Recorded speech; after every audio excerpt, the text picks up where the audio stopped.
ज्ञानतिमिरन्धस्य ज्ञानाञ्जनशलाकया चक्षुरुन्मिलितं येन तस्मै श्रीगुरवे नमः। नारायणं नमस्कृत्य नरं चैव नरोत्तमं देवीं सरस्वतीं व्यासं ततो जयमुदीरयेत्। Reading from Srimad Bhagavatam, second canto, chapter 4, verse number 14. Sukadeva Goswami, when he was asked by Parikshit to speak about Lord's activities and specifically about the activity of creation, maintenance and dissolution of this verse, then he begins answering first by praying to the Lord. And then in the next chapter he will relate to a dialogue between Lord Brahma and Narada, where Narada has asked questions to his father Brahma, which was related with the same question which Parikshit asked Sukadeva Goswami. So in the prayers, in the previous two verses, he has spoken about how Lord, he accepts three energies for creation, maintenance and dissolution of this world. And yet he remains transcendental. He also exists as super soul inside the living beings and witnesses everything. He is called Shakshi, or witness of every activity. So Bhagavatam explains that by his inconceivable power, Lord, although he is conscious person and he is transcendental, yet he manifests material nature which is inert. Just as we have our material body, and this body is conscious because of the presence of the soul. We are aware of things happening to us in this body. Yet from this body, which is now infused with consciousness, there are things which grow which are inert, like the hair or the nails. So these things, they are coming out of the conscious body, and they are attached and they are also growing. And at certain point they seem to have consciousness in them, because if you harm then you feel pain, but at a certain point when they have grown out, then they have no consciousness and they are inert. So just as these inert things come out from the body which is conscious now, in the same way Lord is a conscious person and he manifests this inert nature by his inconceivable power. So there is a level how his supreme transcendental status manifests up to the level of inert nature. And later on in the third canto, Lord Kapila Dev, he will describe this to Mother Devhuti, the various levels of manifestations, beginning from inert to consciousness, conscious beings, and in the conscious beings there are various levels of consciousness. And then there is level of super consciousness or transcendental level of consciousness, and in that there are further levels which are described here in Bhagavatam, and they have been analyzed by Sanatana Goswami in Brihad Bhagavatam.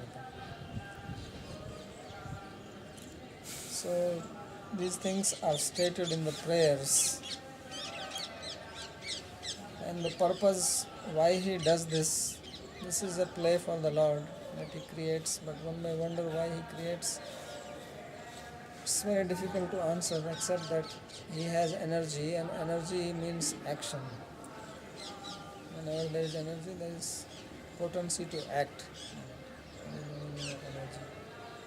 So Lord is energetic, he is Shaktiman and Sarv Shaktiman, therefore he acts, he creates and then he maintains, he destroys. He has these three types of energies. So at a particular time, a particular energy becomes prominent and then performs that action. And then he comes in the material world to give devotion to the conditioned souls. As we read in yesterday's commentary, that Bhakti Yoga Vidhanartham Katham Pashyama Hi Striya, that he comes to give bhakti, that is the real purpose. Although there may be other purposes, but the real purpose is to give bhakti, because that is the greatest grace of the Lord. He may give other things, like he gave the kingdom of heaven to Bali Maharaj, who was dethroned, to Indra, who was dethroned by Bali. So that is not really his grace. His real grace is to give bhakti yoga, this prema or love. And for this he appears in different forms. So this is the key point which Sukadeva Goswami mentions in his prayers. Therefore he further says in this verse number 14, Namo namaste ऋषभाय सात्वतां विदूरकाष्ठाय मुहुकुयोगिनां निरस्तसाम्यातिशयेन राधसा स्वधामनि ब्रह्मणि रमशते नमः. He says that I repeatedly bow down to the Lord, who is the best among the Sattvatas. Sattvatam Rishabhaya. Rishabha literally means a bull, but when it is used in here, it refers to the best. Like we have Satvata Rishabha or Yadava Rishabha. So Satvata are the descendants in the Yadu family, and the best among them is Krishna. So he is the best of the Sattvatas. Or Sattvata also means a devotee, because there is one suffix in Sanskrit which is called Sati, and it is used in the sense of surrender. And another one is Matut, which is in the sense of possession. So then it becomes Sattvata means one who has surrendered, or one who has surrendered. So Satvata then means a devotee. And then Rishabha means the master. So master of the devotees, that is Krishna. So he pays specifically obeisances to the Lord Krishna here. Vidura kasthaya muhu kuyogina. But this Lord, he is not available to the kuyogis. Kuyogi means those who are not devotees, who are engaged in some other process of yoga. Or kuyogi can also means, the word ku also means earth. So kuyogi means that those who are yogi only on earth. But beyond that, the yoga doesn't work. So for them he is vidur kasthaya. He is in a direction which is not approachable. Kastha means direction, and vidur means far away. He is very far away in some lonely direction, meaning that the process which these people are following cannot take them to the Lord. They are very much removed, and therefore the outcome which they will get, because they are kuyogis, that will not be very lasting. They can get some mystic powers, some magical qualities, and that is not very attractive to the Lord. So the real yogis which Krishna likes is the devotees, the bhakti yogis. Yogi namapi sarvesham madgaten antaratmani shraddhavan bhajtayo mam same yukta tamamata. So he says that is a yukta tama, he is the best. Nirasta samya atishayena. And the Lord, he is nirasta samya atishaya, that there is no one who is equal to him, nor there is anyone superior to him. Yet this Lord, he is enjoying in his own abode, Radhasa Swadhamani Brahmani Ramsate Nam. He is in his own abode. He does not have to go somewhere else to enjoy. People, they leave their house. When they want to enjoy, they go outside. Dhama means house. So he is enjoying in his own house. He does not have to go on picnic or go to another country. People like to travel to different places for enjoying. But Krishna has made his own abode such a nice place that he never goes out. Therefore he says, Vrindavanam paritajya padam ekam na gacchati. And he does not want also unnecessarily people crowding this place. That's why he says, Vidur kastha muhu kuyogina. And the kuyogis, they cannot reach his abode or his house. He's made a very nice house, lives there happily with his devotees and enjoys. And two types of enjoyment, Radhasa and Ramshate. Radhasa means he has majestic feature, or he has got a lot of opulence to enjoy.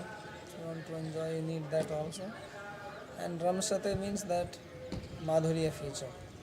Means he has also very nice devotees in him. Otherwise people have opulence, but there is no one to love them. This is the paradox in this material world, that those who have a lot of wealth, then they don't have very loving people with them. You read this in the newspaper all the time, that all these big rich people, film actors, musicians, they are always having divorce or fight or some problem.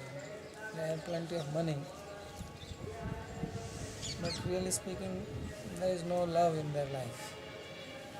Or there are people who have good family and they don't have money. But Lord has both. He has opulence and then he has nice folks around him.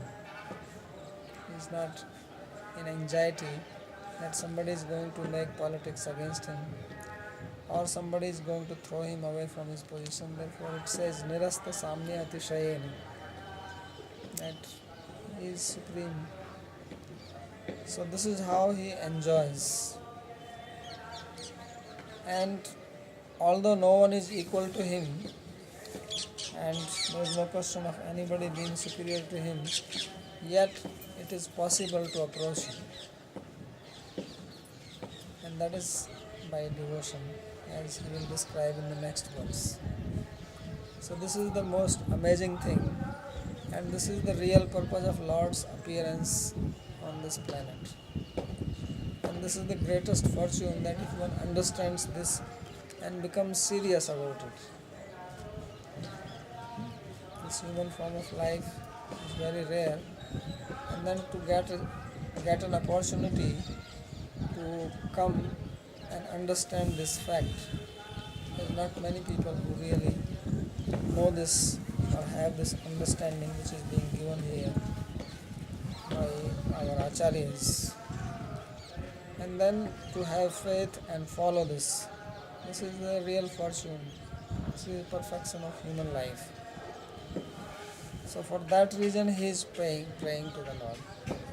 And it is interesting that he 3 times he says Nama, Namaste. He starts the verse with bowing down and he ends the verse also Brahmani Ramste Nama. So such a thing happens when a person really understands the importance of something wonderful. When it really strikes, really this is so great, then all you do is fold your hands and fall on the ground. So Sukadeva Goswami is not just speaking some words, but he is realizing this.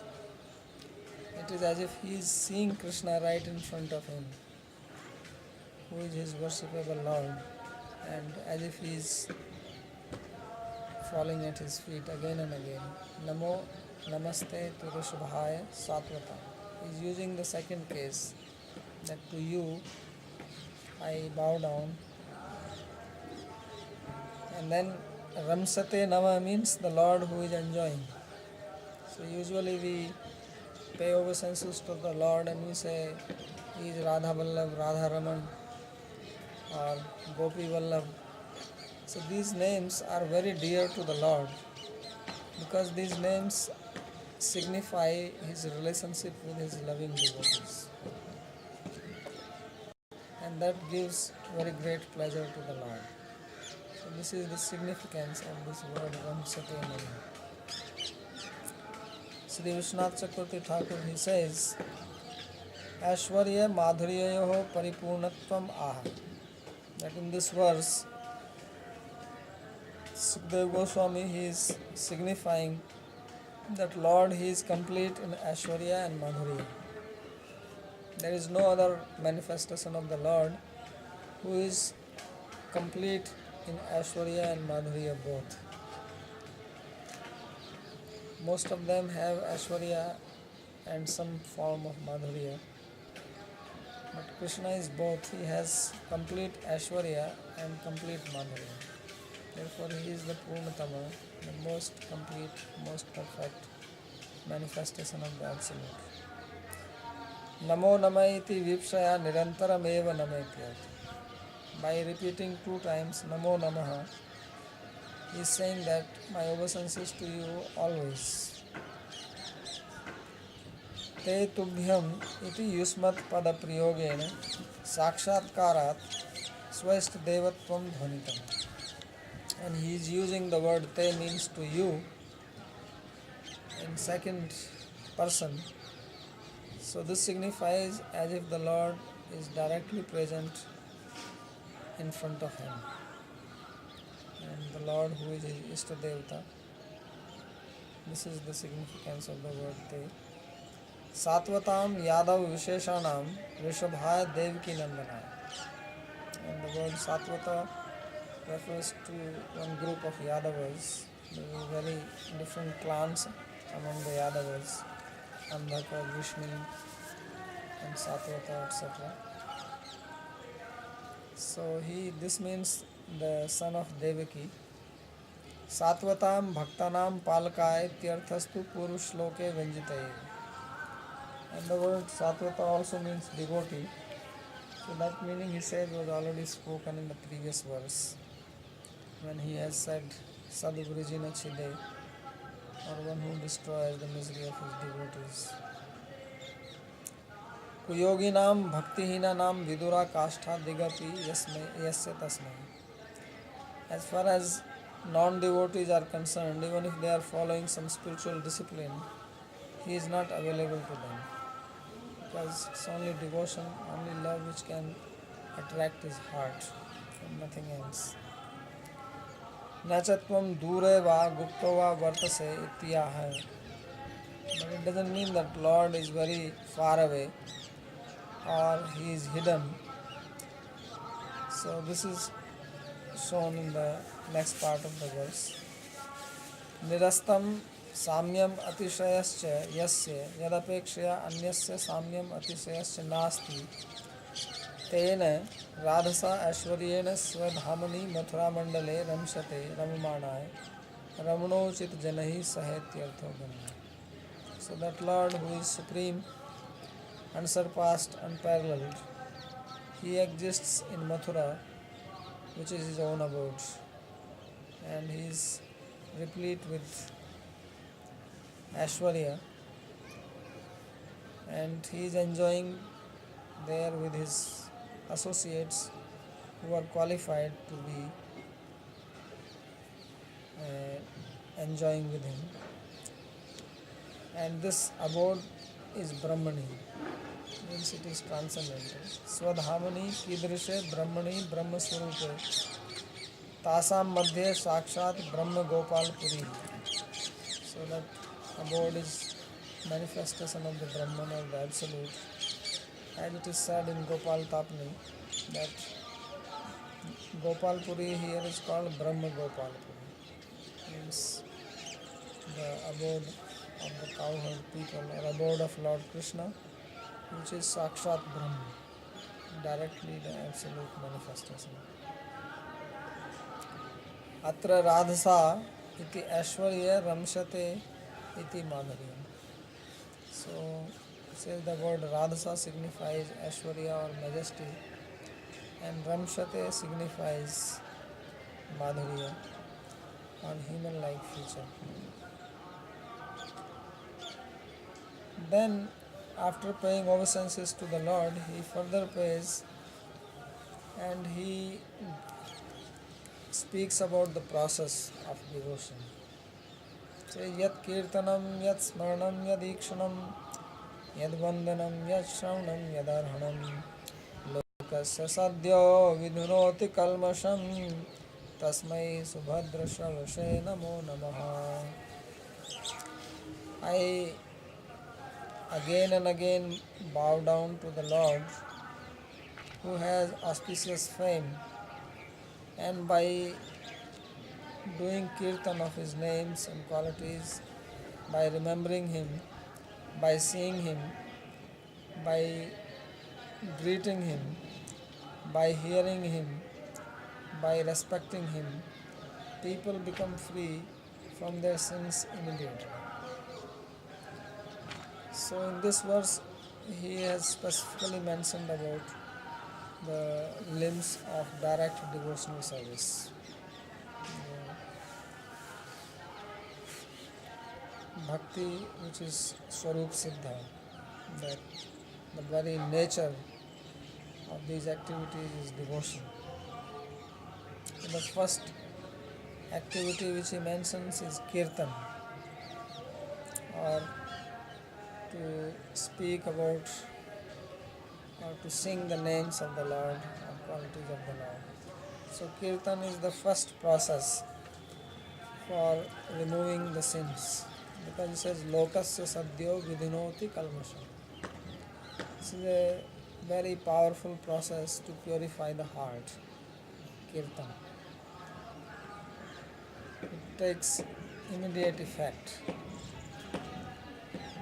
and when kirtan purifies the heart, then smaran is possible. That one says yata smaranam, and one is able to remember, because this remembrance or smaran needs purity of the heart. We have various types of sanskaras lying in our heart, and unless they are subdued, if we sit down to remember the pastimes of the Lord, then our mind will run here and there and we will get deviated. So therefore first this kirtan is very important, and therefore Chaitanya Mahaprabhu specifically paid stress on kirtan. So kirtan will lead to smaran naturally, and when smaran becomes very intense, then yad ikshanam, then one will be able to see the Lord internally or externally or both. So then he says yad ikshanam, seeing him, and then when one sees the Lord, then next thing is bandhanam, that you will pray to him, you will greet him, you will glorify him. And yat shravanam, then you want to hear him or hear about him. And yad arhanam, then you worship. So this is the process given. So this is these activities, of course each one of them is powerful enough to purify the heart.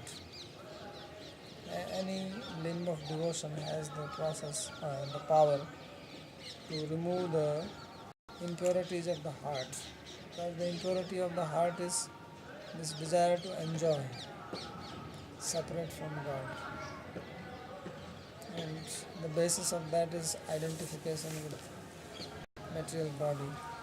So this is naturally removed by devotion, but specifically kirtan has a special role in this age. Therefore Bhagavatam again and again speaks about kirtan. Kaler dosh nidhe rajan asti eko Mahan Guna Kirtanadeva Krishnasya Mukta Sangha Param Bhagat. So Kirtanadeva, just by doing Kirtan, one becomes Mukta Sangha, free from the attachment to material science objects. So Sukdev therefore prescribes it here. Sri Vishwanath Chakravarti says Tat Prapti Pratibandhakam Kalmasham Tat Kirtanadi Bhireva Nashyati Tyaha Yaditi. Says how to attain this Lord, which was described in the previous verse.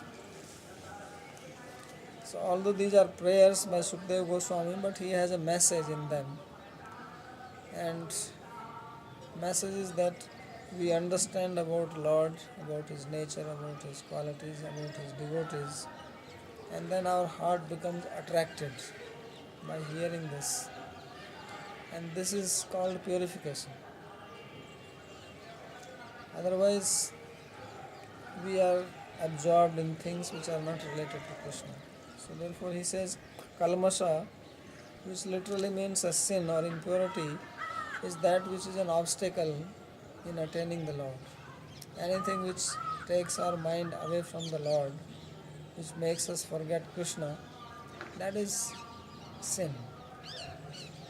So all the rules and regulations, they are meant to remind us Krishna. Smartavya Sattam Vishnu Vismartavya Jatuchit Sarve Vidhi Nishedasyo Eteyor Eva Kinkam. This is the sum and substance of all the rules and prescriptions, prohibitions, that we remember Krishna always and we don't forget. So anything which helps us to remember Him, that is devotional activity. And anything which takes us away, which makes us forget, that is sin. So this is the definition of sin according to the Vaishnava philosophy. In Smarta system, they have different way to define. Of course, the ultimate purpose there also is to purify your existence or anyone's existence so that one will be able to understand what is being described here. So he says that this kalmasha, this sin, will go away by these processes which are described here. Kirtan, Smaran, Yakshanam, Vandanam, Yashravanam, Yadarhanam. Yadikshanam, Yat Pratima Avalokanam. So seeing here for us is to see His deity form. Because Krishna is not manifest in front of us now. So we can see His deity form. Subhadram Sumangalam Shravo Yaso Yasya iti Kirti Madhuryam. And Lord is called Subhadra Shravasa. This means that His fame is auspicious, because that is also purifying. So that signifies the sweetness of His fame. Vichakshanaaya charanopasādhanāt sangam yudasya vayato antaratmanah vindanti hi brahma gatim gataklama tasmai subhadra shavashe namo namaha. Says again, my obeisances to that Lord whose fame is very auspicious, and intelligent people, they become free from attachment by coming close to His feet, and this way they give up all types of impurities from their heart. They attain the destination Brahman, the transcendental region, without any exertion, without becoming tired. So he says, to such a Lord I pray again and again. This is the proper use of intelligence. As in Bhagavatam it says that yajanti hi sumedasa. Sankirtana yagyai prayar yajanti hi sumedasa. And those who have good intelligence, they engage in kirtan to worship the Lord. So he says, Vichakshana yat charnop sadhana sangam yudasya, that they give up this attachment, ubhayate. Attachment is of in this life and attachment to the next life. Of course, these days there is no problem of attachment to the next life because most people have no idea.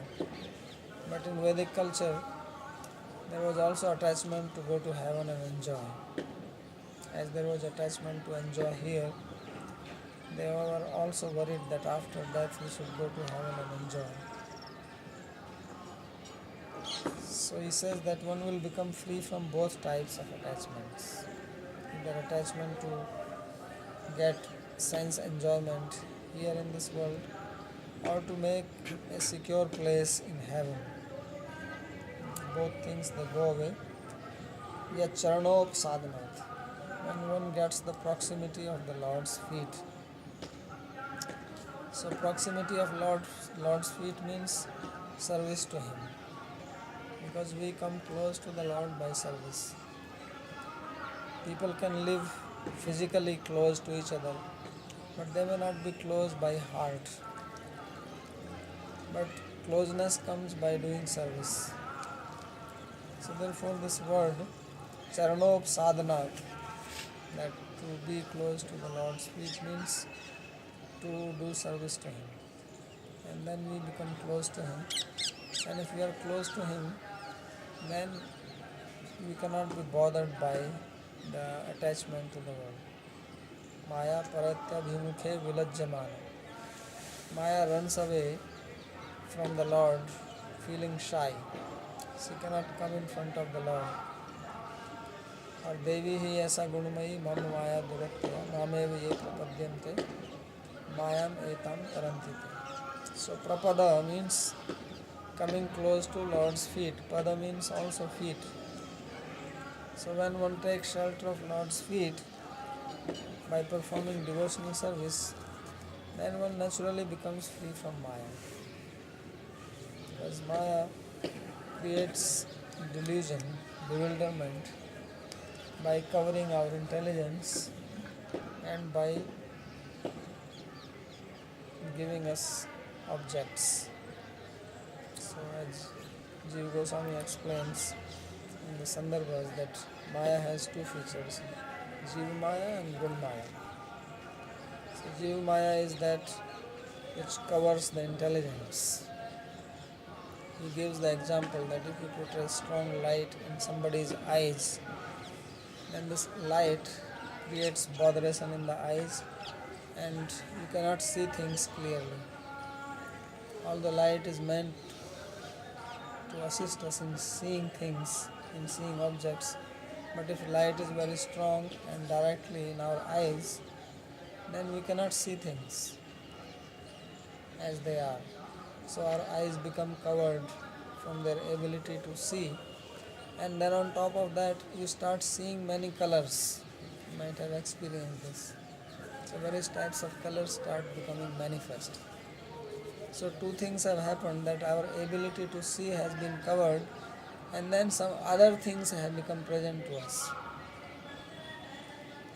So that first part, covering part is called Jiva Maya, and the second part is called Guna Maya. So these are the two functions which Maya performs. It covers our true nature. Ajnanena avritam jnanam tena muhyanti jantava. Our discrimination has been covered by ajnana. And then we become bewildered. And bewilderment means when you start taking one thing for another. That is called bewilderment. So then we start mistaking the objects of this material world for our enjoyment when they are actually meant for the service of the Lord. This is the bewilderment, and this becomes the cause of bondage. Otherwise there is no bondage for the living entity. बद्धमुक्त इति व्याख्या grunto mene vastuta. Yes, bondage and liberation is not in reality. It is a concept. It is because of bewilderment. So when knowledge of Lord is given to us, then it is removed. So therefore he says, Vichakshana yat charnopasadanat sangam yudasya ubhyato antaratman. That intelligent people are those who kick away this attachment to this world or to the next and antaratmana vindanti hi brahmagatam. Then they attain the supreme destination, gataklama, without any effort. Otherwise, people perform lot of efforts in spiritual practice and they don't gain anything. Bhagavatam describes also that. It says that non-devotees, the jnanis, yogis, they work very hard. Aruhya krichrena param padam katadanti patanti adha anadrit yushmadanga. That krichra means very, very difficult austerities, very hard work they perform and they achieve something, but that achievement is only material in the material modes of nature. So then they again fall down. Avjananti na bhajanti sthanat bhrashta patanti adha. And they disrespect the Lord, who is the source for all of us. Then they again come down. So this is very tiring. But devotees, he says, gataklama, without any hard labor, without any exertion, they attain to Brahmagati. So, such a Lord he prays again and again. Tasmai Subhadra Shravashe Namo Namaha. Vid Kalmasa Jnanino api Yameva Bhajanti Ityaha Vichakshana. Previous verse described that people become Vid Kalmasa or free from the sins. In this verse, he says that Vid Kalmasa refers to the Jnanis, because Jnanis, they renounce attachment. The process is based on renunciation, and thus they become free from the sins, because they don't engage in fruitive activities. So those who are real Jnanis, they also worship the Lord. Otherwise, they also remain bound. Ubhyata iha paratracha. Ubhyata means attachment to this life or to the next for some higher birth. Vidasya nirasya, they kick it away. Antaratmanah, antakaranasya gataklama. And they have become free from any distress or any exertion in their heart. Anye tu abhajanta shramameva labhante. But the others who do not take to worship of the Lord, for them it is only swamev hi kevalam, nothing else. Shreya sutim bhakti vilasute yuga klishyanti eva kevala bodha labdha. So those who are wanting to merge in Brahman, keval bodha labdha, and perform great austerities, but they give up this wonderful path of bhakti. Shreya Sritim Bhakti Mudasya. So for them there is nothing but labor. Kleshala eva shishyati. Or Shramev hi kevalam. There is only labor. There is no other fruit which comes from that. Giving the example as the beating of the husk. So Sukadeva Goswami again and again he is recommending for bhakti. This is the greatness of Bhagavatam, that this is the only book which speaks very clearly about bhakti. Everywhere Whether there is talk about Sankhya or there is talk about Karma or there is talk about Jnana, the conclusion is always in Bhakti. And it is very difficult that someone reads this book and not become clear about the process. It's possible that people read Bhagavad Gita and they take out different conclusions because Krishna speaks so many things there. He's asking Arjuna to fight and he is a Kshatriya and he must perform his Kshatriya duty and so on. Although there also he talks about bhakti ultimately, but in between he says many things. And Bhagavatam is very clear in all his prayers right from the beginning. We read that he started speaking about devotion.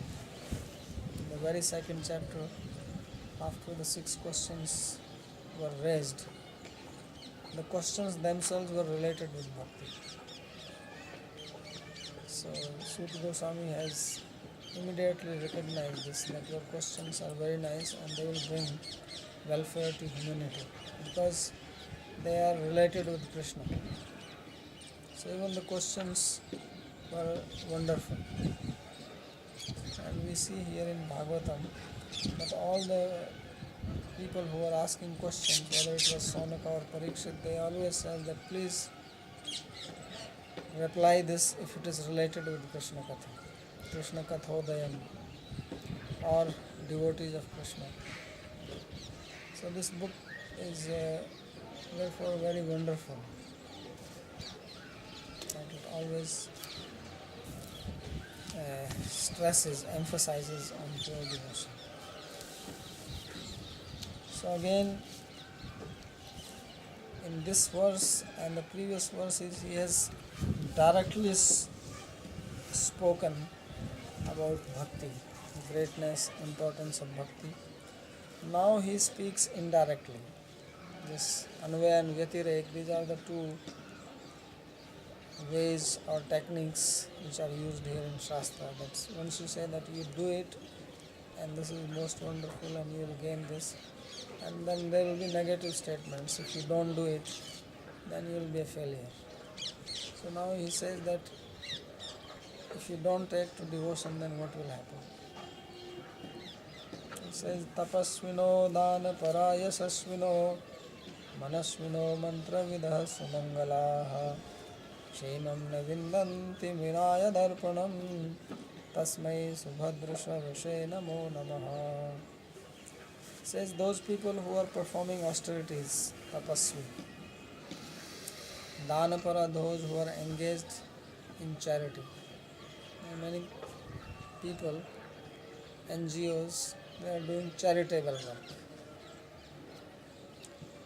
Yasasvino, or there are people who do some activities which brings them fame. Manasvino, thinkers, deliberators. Mantravidaha, people who know mantras. This class does not exist anymore. Sumangala, who are engaged in some other auspicious activities. Say Kshemam na Vindanti, all these people, they don't attain any welfare, any great destination, Vinaya Darpanam, if they don't offer the fruits of their activities to the Lord or perform all these activities directly as an offering to the Lord. So this is speaking negatively, that if you don't take to devotion, no matter what you are doing, you will end up in trouble. So Subhadra Sravashe Namo Namo. Again he repeats the same word, that I pay my obeisances to the Lord of auspicious fame. Sri Vishnath Chakravarti says, Kim Bahuna Bhaktim Vina Mahatmano Api Vifala Sadhana Vigita Eva Bhavanti. Says, what more can I say? Without bhakti, even the great sages, saintly people who are very wonderful, engaged in some nice activities, says their sadhana, their practice, their activities are fruitless, vifala. Vigita eva. And therefore they are also criticized. They are not glorified. They are not praised. Tapasvinaha Jnanina. Tapasvi means austere people or the Jnanis who are cultivating knowledge. Danaparaha Karmina. Danapara refers to the Karmi because to give charity you have to make money. So those who are engaged in making money and then giving it in charity. Yasasvinaha Karmi Visheshaha Aswamedadi Kartara. And Yasasvi means those who perform some activities such as horse sacrifice to gain fame. Sometimes people perform big religious functions in India just for the sake of name. That he performed a sacrifice with 1008 kundas, 108 kunda yagya, or 108 brahmanas were chanting mantras. So just to get name. Manasvina Yogina. Manasvi means the great yogis. Mantravidaha Agamiyaha. Mantravida means those who can chant the Vedic mantras. Sumangalaha Sadachara. And Sumangala means those who are very well behaved. Subhadra Shravsha iti asya vrittir yasha shravnade pradhanya gyapna. So he says that all these people, they cannot achieve anything substantial if they do not offer these activities for the pleasure of the Lord. So in this way, bhakti has been emphasized by Shukdev in his prayers, and then we will continue to read the following verses where he again glorifies devotion and how it has the power to purify anybody, and then talks about the greatness of the Lord. We will read in tomorrow's class.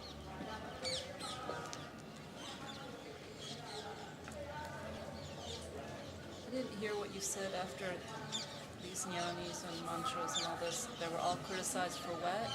For not taking to devotion. If they don't take to devotion, then learned people don't